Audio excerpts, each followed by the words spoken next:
ऐसी क्या परिस्थितियाँ पैदा हुई कि आपको फैक्ट्री के अंदर जाना पड़ा? लोगों के बीच में एक अफवाह फैल गई कि भी किसी किसान के गोली मार दी है। अब जब ये परिस्थिति बन गई तो लोगों का गुस्सा जो है दूना हो गया, लोग फैक्ट्री के अंदर घुस गए। उस परिस्थिति में कुछ लोग ऐसे भी फैक्ट्री मालिक के थे या प्रशासन के छोड़े हुए थे, कौन लोग थे जो लोग उपद्रव फैलाने में, आग लगाने में, जैसे ही वो लोग वहाँ गए पुलिस ने उनके ऊपर लाठीचार्ज कर दिया बराबर तरीके से। मौके पर कलेक्टर और एसपी क्यों नहीं मौजूद थे जब उनको पता था भी इतनी भीड़ होगी और इतना किसान इकट्ठे होंगे? कलेक्टरों को क्या है, ये प्रॉब्लम आ जाती है इनको। जो किसान है वो इनको छोटे लोग दिखते हैं, अपनी बेइज्जती मानते हैं, ये सोचते हैं कि हम किसानों के बीच में क्यों जाएं। जो उद्योगपति आया है इलाके को लूट के बर्बाद करके, नीचे के जल को जो है वो दो करके, नीचे के जल को खराब करके, प्रदूषण को खराब करके चला जाएगा। उस एक निजी कंपनी के लिए इस प्रकार से कलेक्टर का नतमस्तक हो जाना, एक कंपनी के लिए दास बन जाना, कितनी शर्मनाक बात है। 440 क्विंटल पर 1 घंटे की पराली जलेगी तो पराली की राख कहाँ जाएगी? राख आसमान में जाएगी और बा आवेगी अपने छत्ती के माँ दिन के मुंह काड़ोला देख रहे को और आसपास का मकान काड़ा अड़मान गिरते ही आवगो असर बिंगो। अधिकारियों का कहना है कि 1,35,000 लीटर पर डे का एथनॉल बनेगा, उसके लिए 4 लीटर पर लीटर एथनॉल पानी लगेगा। तो क्या ये सच है? पेवरली झूठी बात है। अधिकारी जो कह रहे हैं, अधिकारी तो ये भी कह रहे हैं कि हम मतलब है वो प्रदूषण नियंत्रण बोर्ड बना हुआ है, वो बोर्ड रखवाली करेगा। आप डिस्ट्रिक्ट हेडक्वार्टर पर रहते हो, आपके बगल में औद्योगिक क्षेत्र है, उसका हाल जा करके देखो क्या है हाल। नमस्कार जी, आज हमारे स्टूडियो में मंगेश चौधरी जी, माकपा नेता, किसान संघ के महासचिव पधारे हुए हैं। आइए इनसे बातचीत करते हैं। फिलहाल आज जो एक मेन मुद्दा चल रहा है एथनॉल फैक्ट्री का टिब्बी में, राठीखेड़ा में, तो उसमें भी भाई साहब मंगेश जी अपना काफ़ी साथ निभा रहे हैं। तो मंगेश जी, आपका स्वागत है हमारे स्टूडियो में। आपका भी बहुत बहुत धन्यवाद और बहुत बहुत हार्दिक आभार आपके तमाम टिब्बी दर्शकों का। राठीखेड़ा में एथनॉल फैक्ट्री जो प्रकरण चल रहा है, ठीक है जी, तो उसमें आप संघर्ष समिति के सदस्य भी हैं मंगेश जी। तो 10 तारीख को महापंचायत हुई थी, ठीक है जी, तो उसके बारे में थोड़ा सा विस्तार से बताइए कि बहुत सही ढंग से शांति प्रिय सारा प्रोग्राम था, महापंचायत चल रही थी, तो क्या ऐसी परिस्थितियाँ पैदा हुई कि आपको फैक्ट्री के अंदर जाना पड़ा या कोई उपद्रवी गए या क्या हुआ? सही आप तथ्य बताइए हमारे दर्शकों को। देखिए जी पत्रकार जी, हुआ क्या था कि ये जो 10 तारीख की महापंचायत थी, थोड़ा सा इसके बैकग्राउंड में जाने की ज़रूरत है। बैकग्राउंड में ये कि पिछले 6 महीने से उससे टिब्बी के क्षेत्र के राठीखेड़ा गांव के और उसके आसपास के गांव के लोग एक संघर्ष समिति बना करके, एक नॉन पॉलिटिकल संघर्ष समिति बना करके, जिसमें किसी भी पॉलिटिकल पार्टी के नेता को शामिल नहीं किया था, वो अपनी संघर्ष समिति बना करके इंडिविजुअली लोग लड़ रहे थे। और न कभी हम मतलब मैं अखिल भारतीय किसान सभा का जिला महासचिव हूँ, बलवान पुनिया अध्यक्ष है, दूसरे भी जो भी किसान संगठन किसी के पास नहीं आए, वो अपना खुद स्वतंत्र आंदोलन चला रहे थे। लेकिन आज से 20-25 दिन पहले क्या हुआ कि चुपचाप शांतिप्रिय तरीके से चल रहे आंदोलन के दौरान भी एक फैक्ट्री मालिक के दबाव में उनको सोए हुए लोगों को उठा करके, उनको पीट करके 307 जैसी संगीन धाराओं में उन लोगों को गिरफ्तार करके जेल में डालने का काम किया। जब ये मामला हुआ, जब मीडिया में, अखबार के माध्यम से, आप जैसे मित्रों के माध्यम से, चैनलों के माध्यम से जब हमारे पास इस बात की सूचना आई तो हमें लगा कि बड़ा जुल्म हुआ है हमारे इलाके के अंदर, ऐसा कैसे हो सकता है। हनुमानगढ़ जिले की तासीर रही है कि यहाँ प्रेम से तो जान दे सकते हैं लोग, लेकिन दबाव में हनुमानगढ़ डिस्ट्रिक्ट के लोग नहीं आते। फिर संघर्ष समिति के लोग हमारे पास आए मदद लेने के लिए, बाकी सब लोगों के पास भी गए। हम सब ने मिलकर के गैर राजनीतिक, हमने कहा न कांग्रेस न भाजपा न माकपा और सभी पॉलिटिकल पार्टियों के जो किसान संगठन है, हमने सबको आमंत्रित किया और सबसे अपील की कि आप आइए और ये हमारे इलाके की बेइज्जती का, इज्जत का, नस्ल का, फसल का सवाल है। वो सवाल इसलिए कि एक संघर्ष समिति को, घर बैठे लोगों को यूं पीट करके पुलिस चली जाए और हमारे ज़िले की जैसी तासीर रही है, ये कामरेड सोपत सिंह की धरती है, लड़ाकू लोगों की धरती है, तो ऐसे यहाँ अगर हो गया तो फिर तो आने वाले समय में तो किसान को तो जीने ही नहीं देंगे। तो हम 10 तारीख को आए और 10 तारीख को 11 बजे लोगों की भीड़ जुटने शुरू हुई। सबसे पहले तो पुलिस ने लोगों के बीच में गुस्सा ये पैदा किया कि जैसे जिस रास्ते से लोग आए, हर रास्ते पर पुलिस ने अपनी गाड़ियाँ लगा करके, बैरिकेटिंग करके, कहीं डंपर खड़े करके हर रास्ते को ब्लॉकिंग करके किसी भी एक भी गाड़ी को सिंगल आराम से नहीं आने दिया, सब जगह लोगों को बैरिकेटिंग तोड़ करके वहाँ आना पड़ा। इस बात से लोगों में गुस्सा था। दूसरा, 12 बजे सब लोग जुट गए, तो तब 12 बजे मेरा बोलने का नंबर आया था, तो मैंने संघर्ष समिति से पूछ करके राय लेकर के उन्होंने कहा, मुझे तय किया था कि आप ये बात रखिए। मैंने बोल करके कहा था कि कलेक्टर महोदय और कलेक्टर का जो सीआईडी के अफसर खड़े हैं उनसे मेरा निवेदन है कि हम 2 बजे तक का समय देते हैं। प्रशासन 2 बजे तक कोई लिखित आश्वासन, या अगर लिखित नहीं दे सकते तो इनका कोई प्रशासनिक अधिकारी मंच पर आकर के ये कह दे कि भाई जो फैक्ट्री का जो काम है उसको रोक दिया गया है एक बार के लिए एहतियात के तौर पर, और आप में से संघर्ष समिति के 11 लोग या 21 लोग वार्ता के लिए आमंत्रित हैं। मंगेश जी, इसमें कलेक्टर साहब तो ये कह रहे हैं कि हमने बार बार संघर्ष समिति के सदस्यों को बुलाया था और कोई आया नहीं है। ये बहुत ही जो तमाम पत्रकार साथी वहाँ मौके पर मौजूद थे, मेरा 3:15 बजे का एक वीडियो वायरल हो रहा है जो मैंने मेरी आईडी पर लगाया है अभी। 3:15 बजे मैं चीख चीख करके माइक पर कह रहा हूँ, 15 मिनट का आखिरी टाइम दे रहे हैं भाई, कोई आ जाए। कोई सिंगल फोटो कहीं भी कोई पत्रकार के पास हो कि कोई प्रशासनिक अधिकारी, ये डिस्ट्रिक्ट का पहला मामला इतना बड़ा फेलियोर है कि न केवल वहाँ नहीं आना, कहीं भी तहसीलदार की, एसडीएम की कोई फोटो भी दिखा दे एक, कि जनता के बीच एसडीएम ने, तहसीलदार ने, नायब तहसीलदार ने, पटवारी ने जाकर के आग्रह किया हो कि भाई आप आगे मत बढ़ो, मतलब न तो वहाँ मंच पर आए, न हम जब आगे बढ़े तब मिले, न नाके पर मिले, न नाके के बाद दूसरे नाके पर मिले, न फैक्ट्री के गेट पर मिले। आमतौर पर कोई भी मूवमेंट होता है उस मूवमेंट के आगे अफसर मिलते हैं गेट के आगे। अब हम यहाँ कलेक्ट्रेट का घेराव करते हैं हनुमानगढ़, तो एडीएम गेट के ऊपर खड़ा मिलता है कि बोलिए आपकी क्या समस्या है, जो मेरे लायक है वो मैं बात करूंगा, बाकी कलेक्टर साहब से आपकी वार्ता करवा देता हूँ। वहाँ ऐसा पहली बार इतना बड़ा फेलियोर मैंने देखा।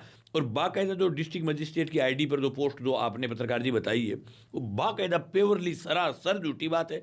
अगर ऐसा लिख करके दे दे तो ये न्यूसेंस नहीं होता।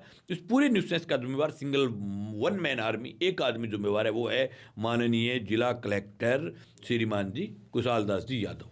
तो आपको फिर अंदर जाने की ज़रूरत क्या पड़ी जी? फैक्ट्री के अंदर कुछ करने की क्या ज़रूरत पड़ी? देखो, किसान एक ऐसी कौम है जो बॉडी बाड़ी मेहनती कौम है, लड़ाकू कौम है, अपनी खुद की मेहनत करके खाने वाली कौम है। और किसान कौम के कोई मुंह में आंगली फेर करके देखे तो आप ये समझते हो क्रिया की प्रतिक्रियाएं होती है। वहाँ लोग कोई फैक्ट्री के अंदर जाकर के किसानों का उपद्रव करने का कार्यक्रम नहीं था। सी लोगों के लिए एक तय जगह थी, 3 बीघा ज़मीन जो हमारी खाली करवाई हुई थी, हम वहाँ जाना चाहते थे। कुछ लोग, कोई 500-400 लोग उत्सुकतावश फैक्ट्री के पास चले गए कि हम फैक्ट्री को देखते हैं, इथेनॉल की फैक्ट्री कैसी होती है। जैसे ही वो लोग वहाँ गए, पुलिस ने उनके ऊपर लाठीचार्ज कर दिया बर्बर तरीके से, आंसू गैस के गोले छोड़ दिए। ये आपके कहने का मतलब पहले पुलिस ने लाठीचार्ज? बिल्कुल, इसके ऑथेंटिक रिकॉर्ड है हमारे पास, वीडियोज है, पूरा सामान है। जैसे पुलिस ने पूरे तथ्य जुटाने में लगी हुई है, वैसे हमारी किसानों की टीम भी आप जैसे पत्रकारों की मदद से, हम भी टीम जो तथ्य जुटा रहे, हम तथ्य देंगे बाकायदा कि पहल पुलिस ने की, लाठीचार्ज पुलिस ने किया, आंसू गैस का गोला पुलिस ने छोड़ा, तो लोगों के बीच में एक अफवाह फैल गई कि भी किसी किसान के गोली मार के मार दी है। अब जब ये परिस्थिति बन गई तो लोगों का गुस्सा जो है दूना हो गया, लोग फैक्ट्री के अंदर घुस गए। उस परिस्थिति में कुछ लोग ऐसे भी फैक्ट्री मालिक के थे या प्रशासन के छोड़े हुए थे, कौन लोग थे जो लोग उपद्रव फैलाने में, आग लगाने में, यहाँ तक हमें सवाल है फैक्ट्री मालिक के यहाँ 8 गैस के सिलेंडर मिले। मैं ये नहीं समझता भी कोई भी जो है कंपनी के अंदर खाना बनाने के लिए 8 सिलेंडरों की ज़रूरत पड़ती है। 8 सिलेंडर बड़ी शादी होती है, 3000 लोग जिस शादी में खाना खाते हैं, 3000 लोगों की शादी के अंदर 8 सिलेंडरों की ज़रूरत पड़ती है।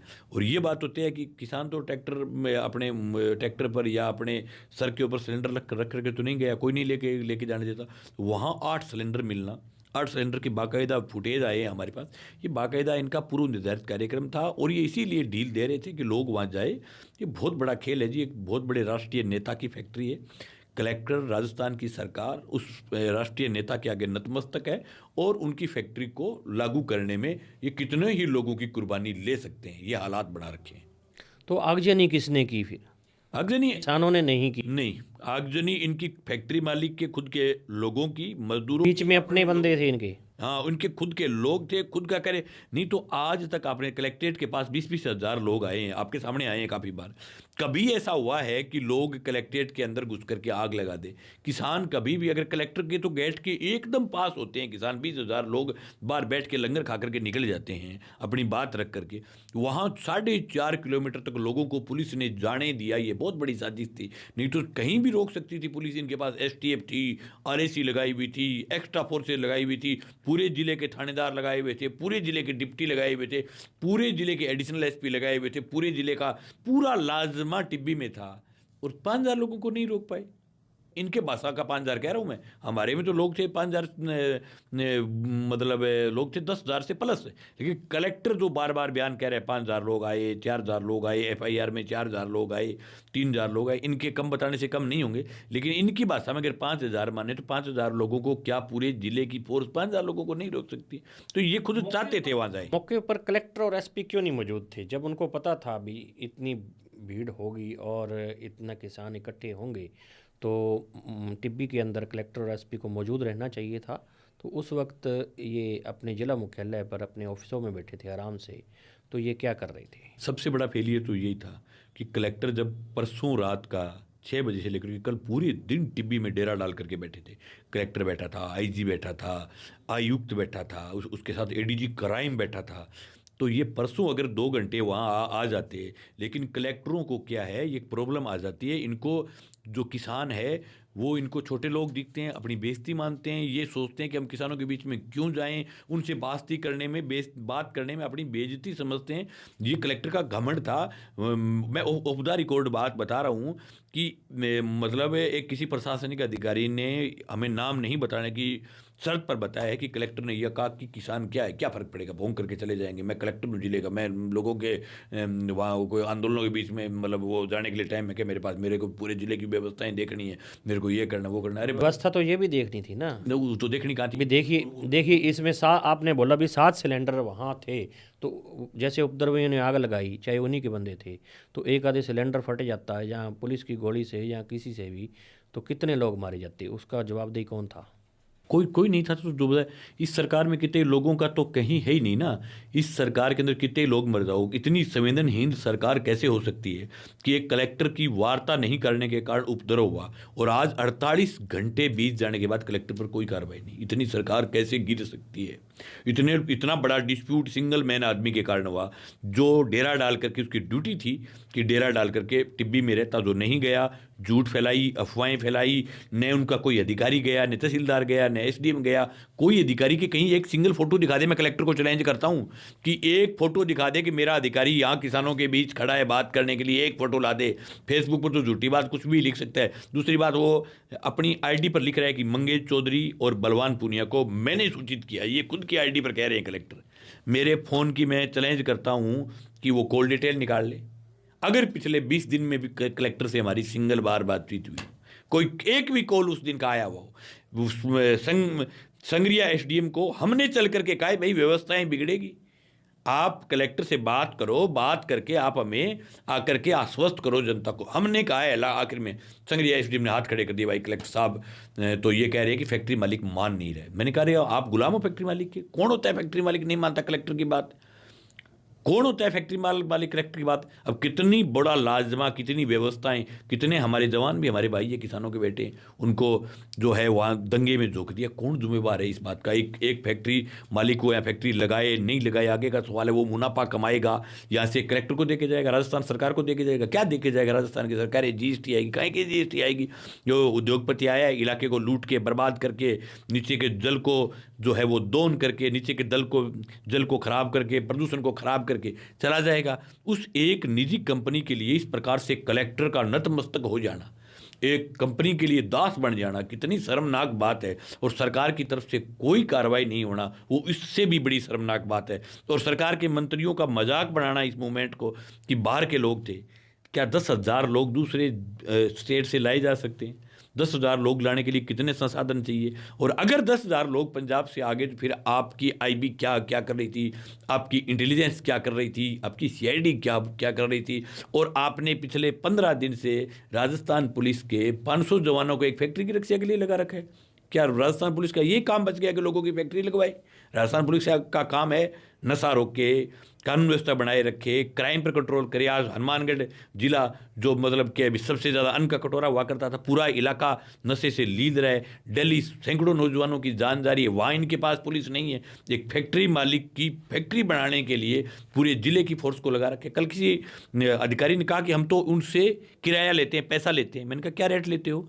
कि हम सिपाही का 1000 लेते हैं, एएसआई का 2000 लेते हैं, और एएसआई से बड़े एसआई का 4000 लेते हैं, सीआई के 6000 लेते हैं, डिप्टी के 8000 लेते हैं, एडिशनल एसपी के 12000 लेते हैं, एसपी के 15000 डे के लेते हैं। तो मैंने कहा तो फिर तो राजस्थान पुलिस तो किराए पर चलने लगी भाई। फिर तो पूंजीपतियों की होगी, जिसके पास पैसा है वो तो राजस्थान की पुलिस को सुरक्षा के लिए किराए पर लगा लेगा। आज कोई पूंजीपति कहेगा कि मेरे घर की सुरक्षा कर भाई, 5 पुलिस के जवानों को लगा दे, एक एडिशनल एसपी को लगा दे, मैं तो डेली 50,000 रुपये देने वाले बहुत सारे उद्योगपति हैं। बहुत सारे आपके यहाँ हनुमानगढ़ में डिस्ट्रिक्ट हेडक्वार्टर पर 100 ऐसे उद्योगपति मिल जाएंगे जो 5 पुलिसकर्मियों की तनख्वाह दे सकते हैं। तो ये हालात क्यों बने? मंगेश जी, जैसे फैक्ट्री अधिकारियों का कहना है कि 1,32,000 लीटर पर डे का एथनॉल बनेगा, उसके लिए 4 लीटर पर लीटर एथनॉल पानी लगेगा। तो क्या ये सच है? बिल्कुल पेवरली झूठी बात है। अधिकारी जो कह रहे हैं, अधिकारी तो ये भी कह रहे हैं कि हम मतलब वो प्रदूषण नियंत्रण बोर्ड बना हुआ है, वो बोर्ड रखवाली करेगा। आप डिस्ट्रिक्ट हेडक्वार्टर पर रहते हो, आपके बगल में औद्योगिक क्षेत्र है, उसका हाल जा करके देखो क्या है हाल। ये भी वही, उनका भी एमयू जो फैक्ट्रियां चल रही है, इनके एमयू में भी यही लिखा हुआ है कि हमारी गारंटी। आपके डिस्ट्रिक्ट हेडक्वार्टर की हालात को आप देखिए क्या हालात है। वो तो एशिया की सबसे बड़ी फैक्ट्री है। दूसरा, इथेनॉल अभी तक देश में शिफ्ट नहीं हुई। इथेनॉल से गाड़ियां जाम हुई है, भी नुकसान हुआ है। इथेनॉल कितना चल पाएगा, कैसे चल पाएगा? ये हिंदुस्तान से बाहर भेजेंगे। जैसे फैक्ट्री मालिक ये कह रहे हैं, इनके अधिकारी फैक्ट्रियों के जैसे ये कह रहे हैं, इन्होंने कार्यशाला की थी कि 4 लीटर पर लीटर का हमारे पास एथनॉल बनाने का पानी का हमारे पास ऑर्डर है। ठीक है, कहने का मतलब ये है कि नीचे से जो पानी निकालना है वो 4 लीटर 1 लीटर एथनॉल बनाने के लिए निकालना है। तो असल में पानी लगेगा कितना 1 लीटर एथनॉल बनाने में? 1 लीटर एथनॉल बनाने से मिनिमम 10 लीटर पानी लगेगा। दूसरी बात, जो ये कह रहे हैं कि 4 लीटर पर 1 लीटर लगेगा, इन वाली बात को भी मान लें। क्यों? हमारा पानी क्यों निकाले कोई गडकरी? क्यों निकाले? क्या मिलेगा हमें? सिर्फ 200 मजदूरों को 300 रुपये की दिहाड़ी देंगे, उसके अलावा क्या देंगे भाई? 300 रुपये दे देंगे, 400 रुपये, वो तो दिहाड़ी हमारे यहाँ वैसे ही मिल जाती है। कोई सरकारी कंपनी थोड़ी है, कोई गवर्नमेंट की कंपनी होती तो हम भी जान लगाए, माने भी चलो जिले में सरकार की कोई कंपनी। इनका इतना ही प्यार है फैक्ट्रियों से, जो भाजपा के नेता जो कल से लमलेट होकर के बयान दे रहे हैं कि ये तो उद्योगों के विरोध में हो गए, वामपंथी कांग्रेसी, हम उद्योगों के पक्ष में। ये रही स्पिनिंग मिल बंद कर रखी, इसको चालू कर दो। इतने फैक्ट्रियों से प्यार है तो इसको क्यों नहीं करते चालू? सरकारी है, इसको नहीं करेंगे चालू? अरे एक उद्योगपति को फायदा मिलेगा, और 200 लोगों को अगर कहीं का रोजगार देंगे, 2-3 हज़ार रुपये में पींच करके पानी निकाल देंगे बेचारे का, सुबह से लेकर के शाम तक, और उसे करवाएंगे क्या? क्योंकि यहाँ वो टेक्निकल जो मतलब जितने जो टेक्निकल जो बड़ी पोस्टें होगी वो तो ये लेके आएंगे गुड़गांव से, दिल्ली से। 800 के नीरे ने इनू बिने करवावा गए, यूँ अलावा के चीज़ करवाओगा, कचरो ढुआगा, मोढ़े ऊपर गंठड़ी ढुआगा, बीस अलावा के रोजगार दे दिया भैया इन इलाके में सुन्नी जमा बात करने लग रहे। दूसरों मारो चलो थे 1 लीटर क्यों काटो? लागू क्यों होते हमारे? क्या है, क्या रिश्तेदारी आपके साथ भाई? एक चंडीगढ़ का फैक्ट्री मालिक मेरे इलाके में आकर के, अपने ज़िले में आकर के क्यों निकाले 1 लीटर? किस लिए निकाले? हमारा ग्राउंड वाटर हमारा है, ये हमारे लिए भी। हनुमानगढ़ गंगानगर ऐसा जिला है जहाँ ग्राउंड वाटर बेल्ट एरिया, ये तो खत्म हो जाएगा। तो पूरा क्षेत्र ही बर्बाद हो जाएगा। क्यों निकाले भाई 1 लीटर? किस लिए निकालो आप? दूसरा बात, आप ये कह रहे हो हम वो डाल लेंगे भी, निकालेंगे नहीं। ये इस सबसे पहले इनके पास सवाल है, इसके अपशिष्ट को कहाँ डालोगे? ये तो कह रहे हैं कि अपशिष्ट होगा नहीं, सिर्फ नीरा होगा ही नहीं, ये कह रहे हैं। ऐसी कोई दुनिया की फैक्ट्री है जिसमें अपशिष्ट निकलते नहीं? ये कहते रिसाइकलिंग करेंगे। कैसे करोगे आप रिसाइकलिंग? झूठी जमा फर्जी बात। आज जो कंपनी की सिर्फ दीवार बनी हुई है, उस दीवार के धक्का मार दिया किसानों ने, 47 किसानों के सिर फोड़ दिए। जिस दिन ये कंपनी लग जाएगी, अंगूठी लगा लेने देंगे। मैं आज कह रहा हूँ पत्रकार जी, आपको भी नहीं घुसने देंगे, आपको भी फैक्ट्री में नहीं घुसने देंगे। मेरा चैलेंज है, ये अंदर क्या करेंगे, क्या सिर फोड़ेंगे, किसको जाने देंगे भैया? पैर ही नहीं रखने देंगे, सवाल ही पैदा नहीं। 440 क्विंटल पर 1 घंटे की पराली जलेगी, तो पराली की राख कहाँ जाएगी? राख आसमान में जाएगी, और बा आवेगी अपने छत्ती के माँ दिन के मुँह काड़ोला देख रहे गो, और आसपास का मकान काड़ा अड़मान गिरते ही आवगो असर बिंगो। राख जाएगी घटे, राख तो अपने मुंह पर आवेगी दिन। ये तो कहते हैं भट्टों वाला से MOU करेंगे हम। क्या MU करोगे बटाला सा बट्टे वाले इसको इस्तेमाल करेंगे। हाँ, बटाला तो पहले ही MU आपको घणे तकड़ो हो रही है नहीं, बटाला आपको तो MU पूरा है कि बांगो। भट्टों के हालात क्या है सब आप लोग जानते नहीं। जहाँ भट्टे लगे हुए हैं उनके पास जो आबादी में लोग रहते, ठीक है भट्टे दूर है, हालांकि ज़्यादातर भट्टे गाँव से दूर लगे हुए हैं, लेकिन जिस जगह भट्टा है जिसके पास आबादी है उस आदमी का किसी का आप वीडियो बना के लाओ, उसकी क्या हालात है। एक छोटे से भट्टे की चिमनी से इतना प्रदूषण होता है, जहाँ ये एक दिन में मतलब 440 क्विंटल एक घंटे की पराली जलाएंगे। पराली जलाएंगे एक दिन का, 24 घंटे का। ये रात को बंद थोड़ी करेंगे फैक्ट्री को, ये तो 24 घंटे सिर्फ चलेगी इनकी। कितना प्रदूषण होगा, कौन कौन जिम्मेवार है इनका, इनके पास कोई उत्तर नहीं है। और आज जो लोग अंदर नहीं घुसने जा रहे, अभी भी वहाँ जब गए हैं अंदर, आपके पत्रकार साथी, मैं बहुत बहादुर पत्रकार मानता हूँ जो इतने बड़े मामले में पत्रकारों ने अपने बेचारी जान जोखिम में डाल करके अंदर तक की कवरिंग की। अभी भी उसके अंदर 3 कुएँ बने हुए, उस कुओं का क्या करेंगे, उनसे कोई पूछे क्या करेंगे। अंदर जो 3 कुएँ उन्होंने 15-15 फीट खोद रखे हैं, उन कुओं में क्या करेंगे। उनमें फैक्ट्री का जो मालिक है वो ऐसे यूं ही उसके मन में आ गया कि मेरे को 3 कुएँ ऐसे खोद के छोड़ना है। 3 कुओं का क्या करेंगे, अपशिष्ट डालेंगे, ग्राउंड वाटर बर्बाद होगा, वायु प्रदूषण बर्बाद होगी, धरती खराब होगी। तो ये तो जल जंगल जमीन बचाने की लड़ाई होगी जी। आपने एक प्रेस कॉन्फ्रेंस की है 17 दिसंबर को कलेक्ट्रेट का घेराव के लिए, तो 17 दिसंबर को कलेक्ट्रेट का घेराव कर रहे हो आप, तो उसमें कौन कौन से बड़े नेता आ रहे हैं और क्या क्या आपकी इसमें प्लानिंग है। 17 का घेराव इसलिए रखा है कि कल राजस्थान सरकार के मंत्री ने एक PC की थी जयपुर में, जोगाराम जी पटेल और सुमित जी गोदारा कैबिनेट मंत्री ने। उन्होंने कहा था कि जो भीड़ थी वो हरियाणा और पंजाब की भीड़ थी, इलाके के लोग नहीं थे।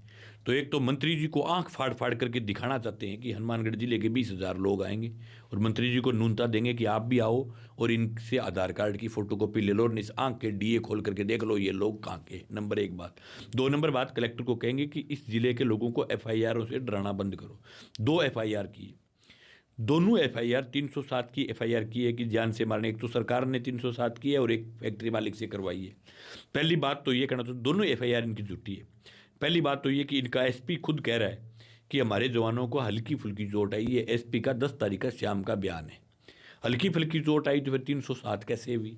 2 नंबर बात, जब फैक्ट्री मालिक के यहाँ राजस्थान पुलिस के जवानों को आपने किराए पर दे रखा था, तो फिर राजस्थान पुलिस से मुकदमा काहीं का भाई, फिर तो फैक्ट्री मालिक करवाए। फैक्ट्री मालिक की आपकी पुलिस तो किराए पर थी, तो किराए पर गए हुए आदमी के लग गई तो वो तो मालिक जाने, मालिक का राम जाने, मालिक उसका हर्जा खर्जा भरे। अगर कोई जवान के लगी है, किसी की गाड़ी जली है, किसी का मोटरसाइकिल जला है, तो वो तो गाड़ी वो तो मालिक देगा पैसा। हाँ जी, वो तो फिर बीमा करवाएगा मालिक। हाँ, तो वो तो मालिक का काम होना चाहिए उसका। आप भाई हमारे लिए थोड़ी कर रहे थे, नौकरी मालिकों के लिए कर रहे थे, तो मालिक जाने, मालिक आराम जाने। मालिक आपको तनख्वाह दे रहा है, मालिक आपको रोटी दे रहा है, मालिक आपको कपड़े दे रहे हैं, तो मालिक के करो। और मुझे तो ये लग रहा है कलेक्टर महोदय का भी मालिक आजकल राजस्थान सरकार नहीं रही, कलेक्टर महोदय का मालिक भी फैक्ट्री मालिक है। आजकल तो ऐसी हालात बनी हुई। अरे शर्मनाक बयान है कलेक्टर का। ये कहता है कि फैक्ट्री मालिक तो मुझे मना कर दिया जी, फैक्ट्री मालिक तो कह रहा है मैं तो काम बंद नहीं करूंगा। यूं गिड़गिड़ाई कलेक्टर जिले का। जिले के कलेक्टर का कितना बड़ा रुतबा होता है, कितना पावर होता है, उस पावर को बर्बाद कर दिया कि मुझे तो फैक्ट्री मालिक ने कह दिया मैं बंद नहीं करूंगा, तो इसलिए मैं कर नहीं सकता। वाह जी वाह, जोरदार। ये पूरे जिले की बेइज्जती भी है और तमाम कलेक्टरों की बेइज्जती भी है। पूरे देश की जो मतलब IAS रैंकिंग के अधिकारी है वो खुद शर्मसार है कि ऐसा कलेक्टर भी हो सकता है जो ये कह दे कि मेरे से तो फैक्ट्री वाला मान नहीं रहा। मंगेश जी, 17 दिसंबर को कौन कौन से बड़े नेता आ रहे हैं। 17 दिसंबर को आमराराम, राकेश टिकैत, जोगेंद्र सिंह उगरा, दर्शनपाल सिंह जी, अखिल भारतीय किसान सभा के राष्ट्रीय महासचिव बिजू कृष्णन, गुरुनाम सिंह चडूनी समेत तमाम जो देश के किसान नेता जो खेती किसानी बचाने के लिए लड़े, जो लगातार लड़ रहे हैं, जो इथेनॉल फैक्ट्री के जो लोग खिलाफ हैं, देश के और भी पॉलिटिकल पार्टियों के भी सभी दलों के लोगों को आमंत्रित किया है कि जो लोग इस जुल्म के खिलाफ हैं। हनुमान बेनीवाल को भी आग्रह किया है, सब पॉलिटिकल पार्टियों के नेताओं को आमंत्रित किया है कि आप जो लोग पॉलिटिकल पार्टी का नेता जो इस फैक्ट्री के खिलाफ है, जो इस जुल्म के खिलाफ है, जो हमारे 43-44 लोगों को पीटा है, मारा है, जो गोलियों के खोल मिले हैं, इस प्रकार की गोलियां तक चलाई है। इनका कहना है कि ये खोल पंजाब से लेके आए हैं। ना इनका ये नहीं कहना चाहिए पत्रकार जी, इनका कहना है पाकिस्तान से आ गए खोल। आपने फिर क्या है, पुलिस अधीक्षक क्या सोए हुए है क्या? नहीं, कितने मतलब कितनी इसका मतलब पंजाब खोल रखा है क्या इन्होंने? कितनी पाकिस्तान खोल रखा है क्या? ना, राजस्थान के ADG क्राइम का बयान होना। ADG क्राइम राजस्थान का मुखिया कह रहे हैं कि खोल पंजाब से आगे, खोल पाकिस्तान से आगे, खोल हरियाणा से आगे। अरे वाह जी वाह, तो फिर पाकिस्तान से खोल आगे तो आपकी सरकार करके आ रही है, मारो जूते गोली मारो तो पाकिस्तान से खोल आ रहे हैं। ऐसा बयान देकर के एडीजी क्राइम देकर के गया है यहाँ बैठ करके। इसका मतलब ये है कि पहले जो भी हथियार बाहर से आ रहे हैं, पाकिस्तान से आ रहे हैं, तो इनकी फिर नॉलेज में होंगे। हाँ, ये सरकार ही करवा रही है, ये एडीजी ये जाने इनका राम जाने। जब इनका एडीजी क्राइम ये कह रहा है कि खोल पाकिस्तान से आगे, कहाँ से आगे मुझे नहीं पता। आपको क्यों नहीं पता भैया? आप राजस्थान के क्राइम के मुखिया हो। फास्ट इंटेलिजेंस ये है कि इनको खोल से पता चल गया कि पाकिस्तान से आए हैं। पता नहीं कैसे आप खुद ही कह रहे हैं भाई। मैंने तो कहा नहीं, खुद के वीडियोस में मुझे लगता है कि पाकिस्तान से आए हैं, पंजाब से आए हैं, हरियाणा से आए, हमारे नहीं है। और हमारे पास एक वीडियो है। मैंने शुरू में कहा था आपकी बातचीत की, हम लगातार तथ्य जुटाने में लगे। वीडियो में यूं वो पिस्टल उसको बंदूक को कोक कर रहा है, लेकिन इनकी जंग लगी हुई बंदूक तो नहीं। अगर बंदूक इनकी चल जाती तो लोगों को मारते। और कल फिर एक मूर्ख बयान दिया है, कह रहे हैं कि हमारे तो आरएससी को हथियार जो दिए हुए थे वो हमने जब्त कर लिया। आज के भास्कर की खबर थी ये। वो अगर उनके पास होते तो हम दबते नहीं, वो नहीं होते तो क्या करते आप? लोगों को मारते। बात तो यही है। तो ठीक है जी, मार देते। इसका मतलब ये हो गया कि आप एक फैक्ट्री को बचाने के लिए सैकड़ों लोगों को मार सकते हो। ये एडीजी क्राइम का बयान है। इतना वाहियात कैसे, वल्गर कैसे बोल सकते हैं? वो भी उस जिले में, हनुमानगढ़ जिले में, जो संघर्षों की धरती है। या लोगों को डरा करके आप नहीं कुछ कर सकते। यहाँ प्यार से जीता जा सकता है, डरा करके नहीं। अंग्रेज जी, आपकी क्या मांगे हैं जिससे ये मामला सुलझ सकता है? 3 माह। नंबर 1, कलेक्टर एसपी बर्खास्त करो। एसपी को जहमत करो, लेकिन कलेक्टर को जरूर करो। नंबर 2, फैक्ट्री का एमयू रद्द करके, फैक्ट्री को कैंसिल करके, इसका सामान समट के लिख करके दो, फैक्ट्री नहीं रहेगी। नंबर 3, जो भी किसान नेताओं पर, आम जनता पर, काश्तकारों पर, ट्रैक्टर वालों पर, गरीबों पर, जिन पर भी एफआईआर दर्ज की गई है, वो एफआईआर तुरंत राजस्थान की सरकार वापस ले। 3 माह। बहुत बहुत धन्यवाद मंगेश जी। थैंक यू जी, आपका भी बहुत बहुत आभार हमारे चैनल में और समय निकाला आपने। नहीं, बिल्कुल जी, आपका भी बहुत बहुत आभार कि आप जो है किसानों की आवाज़ को लगातार, आपका मीडिया चैनल लगातार बुलंद कर रहा है। और जो कलम है, वो कलम की जो ताकत है वो तलवार की ताकत से बहुत मजबूत ताकत होती है। आपने आम जनता की आवाज़ को लगातार बुलंद की है। इथनॉल फैक्ट्री के मामले में जितना योगदान हमारा लड़ाई लड़ने का है, उतना कलम के लोगों का भी योगदान है कि आपने जनता को सच्चाई से रूबरू करवाए। इसके लिए थैंक यू।